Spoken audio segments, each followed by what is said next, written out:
একাদশ শ্রেণীর ফার্স্ট সেমিস্টারের সমস্ত শিক্ষার্থী ভাই বোনদের আমাদের ইউটিউব চ্যানেলে আন্তরিকভাবে অভিনন্দন জানাই। আমরা তোমাদের জন্য আজকের এই বিশেষ ভিডিওতে টেক্সচুয়াল গ্রামার নিয়ে এসেছি অ্যান অ্যাস্ট্রোলজার ডে থেকে।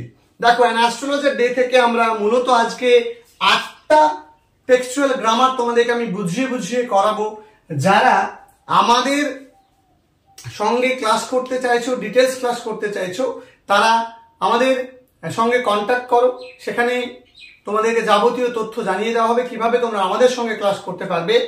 আমাদের স্ক্রিনে নম্বর যাচ্ছে, ডেসক্রিপশন নম্বর দেওয়া থাকছে, সেই নম্বরে কল করে তোমরা তোমাদের কোয়ারিজ গুলো আমাদের সঙ্গে শেয়ার করতে পারো। দেখো, প্রথমত the astrologer said you were left dead, am I right? এই যে ন্যারেশন চেঞ্জটা তোমাকে করতে দিয়েছে, এটা কিন্তু সিম্পল ন্যারেশন চেঞ্জ নয়। দেখো, এখানে দুটো সেন্টেন্স একত্রিত করা আছে, তাহলে এই সেন্টেন্সটা নিয়ে তুমি ন্যারেশন চেঞ্জটা আগে করো। তাহলে দা অ্যাস্ট্রোলজার, সবসময় মনে রাখবে যে টেক্সচুয়াল গ্রামার করার সময় টেক্সটে যে ক্যারেক্টার গুলো ছিল তাদেরকে বেশ করেই লিখতে হবে। দ্য অ্যাস্ট্রোলজার সেড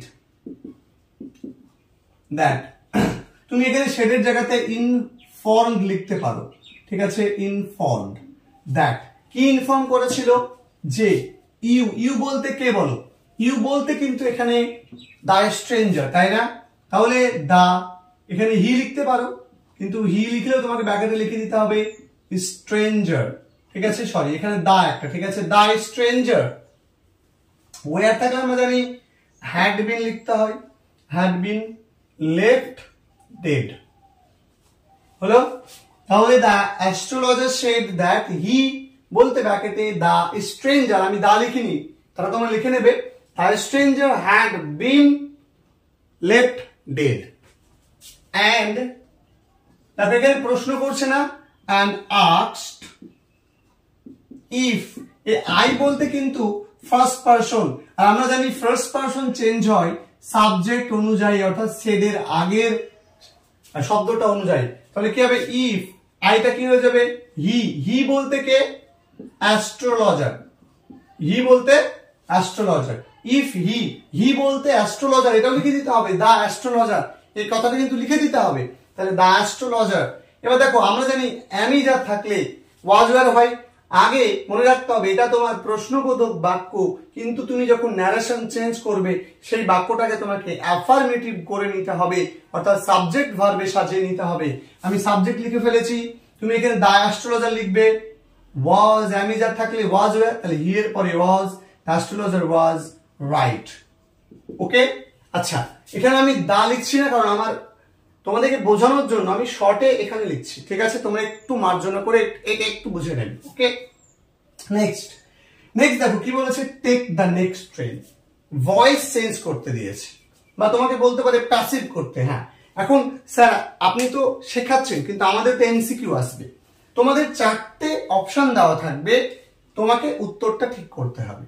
এখন তুমি যদি কিভাবে ন্যারেশন চেঞ্জ করতে হবে সেই উত্তরটাই তুমি যদি না জানো, তাহলে তো তুমি অপশন 4টে দেখে চুজ করতে পারবে না যে হুইচ অপশন ইজ কারেক্ট, তাই না?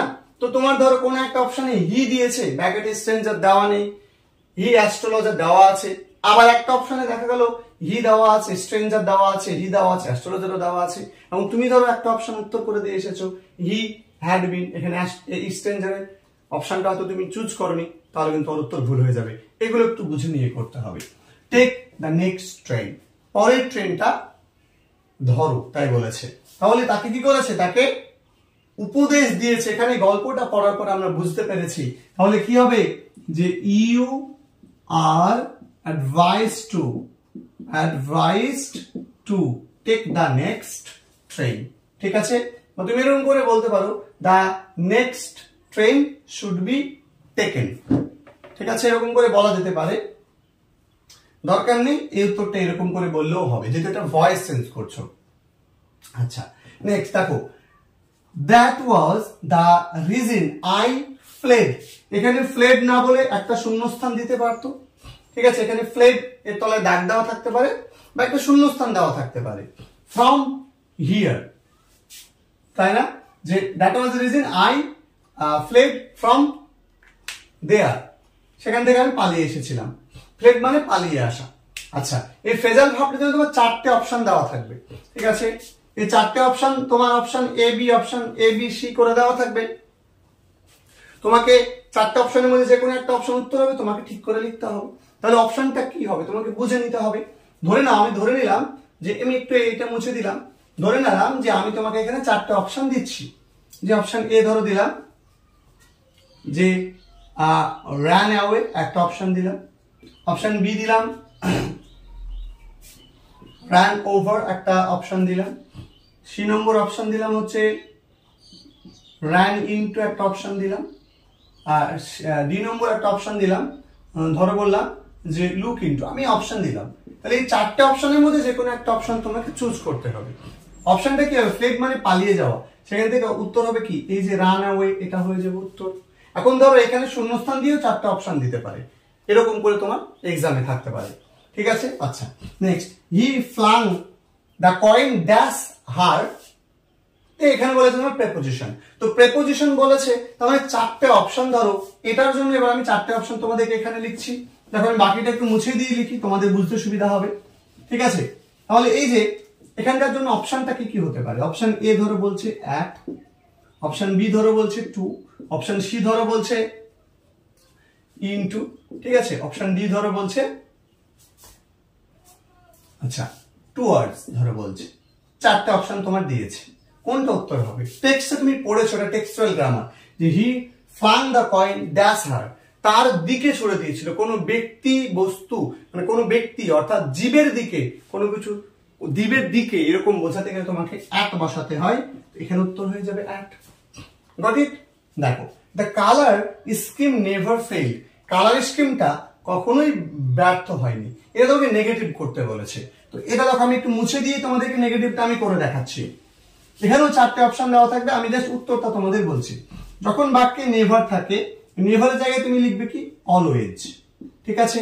তাহলে আমরা 5 নম্বরটার উত্তর করছি, বাকি অংশটা যেমন ছিল রেখে দিলাম, ঠিক আছে? Always the colour scheme never fail, কখনোই ব্যর্থ হয় না। তাহলে দ্য কালার স্কিম অলওয়েজ কি? সাকসিড, SUCCEDED, সাকসিডেড, ঠিক আছে? বা তুমি বলতে পারো যে অলওয়েজ বিকেম সাকসেসফুল, SUCCESSFUL, ওকে? সাকসেসফুল। তুমি দুরকম করে উত্তরটা করতে পারো। দেখো এটা নেগেটিভ ছিল, সরি এটা নেগেটিভ ছিল, এটা তোমাকে অ্যাফার্মেটিভ করতে বলা হয়েছিল, ঠিক আছে? নেগেটিভটা আছে, তোমাকে অ্যাফার্মেটিভ করতে বলা হয়েছে। তুমি নেভার থাকলে অলওয়েজ করবে, আর যে শব্দটার অপোজিট করা যাবে তার অপোজিট করবে। দেখো অলওয়েজ সাকসিডেড, বা তুমি করতে পারো অলওয়েজ বিকেম সাকসেসফুল, সর্বদা সফল হয়েছিল। আচ্ছা, ইট ওয়াজ আ রিমার্কেবল প্লেস, এটা তোমাকে এক্সক্লেমেটরি করতে বলেছে। 4টে অপশন দেওয়া থাকবে, আমি উত্তরটা বলবো। তাহলে দেখবে এখানে লিখবে যে যখন এরকম থাকে, এই যে রিমার্কেবল বা গ্রেট বা ভেরি, তুমি হোয়াট দিয়ে উত্তরটা লেখা শুরু করতে হয়। What a place, what a place, ঠিক আছে? ইট ওয়াজ, এই যে এইটুকু তুমি চেঞ্জ করলে, দেখো হোয়াট লিখলে, তারপরে এই যে এই অংশটা অ্যাডজেক্টিভের পরের নাউনটা, তাহলে হোয়াট এ প্লেস, তারপরে এই ইট ওয়াজ, ঠিক আছে? যে exclamation mark, simple matter. Next, he bared his chest to his skirts. এবার কি বলেছে? রিরাইট ইউজিং পার্টিসিপল করতে বলেছে। পার্টিসিপল করতে বললে দেখো হি বেয়ার্ড হিজ চেস্ট, সে তার বুকটা খালি করে দিয়েছিল। টু শো দ্য স্কার, সাহস দেখানোর জন্য, এরকম বা কোনো একটা কিছু দেখানোর জন্য। তাহলে এই যে টু শো, কোনো কিছু দেখানোর জন্য, তাহলে এই অংশটা দিয়ে বুঝতে পারছো দুটো বাক্যকে সেপারেট করা হয়েছিল। এখন তোমাকে রিরাইট করতে বলা হয়েছে সেন্টেন্সটা। তাহলে এটা আগে ঘটেছে এটা করার জন্য, তাহলে এটা কি একটা কারণ, একটা ফলাফল বোঝাচ্ছে। তাহলে এই যে জায়গাটা, এটা আগে আর এটা পরে, মানে এটা দেখাবে আর নিজেকে তাহলে পরিবর্তন করে, তাহলে এটা, তাই না? তাহলে তুমি এখানে কি লিখবে? যে BARING, বেয়ারিং, ঠিক আছে? হিজ চেস্ট, আগেরটাকে তুমি ING যুক্ত করে দাও, তাহলে সেটা কি হয়ে যাবে? পার্টিসিপল হয়ে যাবে। Bearing his chest, he show ছিল, এটাকে শোড করে দাও, হি শোড দা স্কার। খুবই সোজা, গ্রামার নিয়ে কোনো চিন্তার কারণ নেই। দেখো he never open his mouth, এখন এটাও তোমাকে কি করতে বলেছে, অ্যাফার্মেটিভ করতে বলেছে। একই রকম করে আমরা এক্ষুনি দেখলাম, তাই না? তাহলে এর উত্তরটা আমরা উপরেই লিখি, 8 নম্বর প্রশ্নের উত্তর। তারপরে নেভারটা চেঞ্জ হবে শুধু, তাহলে হি নেভারটা কি হয়ে যায় বলেছি, অলওয়েজ লিখে ফেলো। ওপেন এর অপোজিট করা যায়, তাহলে এর অপোজিট লিখবে কি, শাট। ওপেন মানে বন্ধ, খোলা, তার অপোজিট হচ্ছে শাট। ওপেন V2 শাট, এটাও V2 তে আছে, মানে শাট শাট শাট হয়।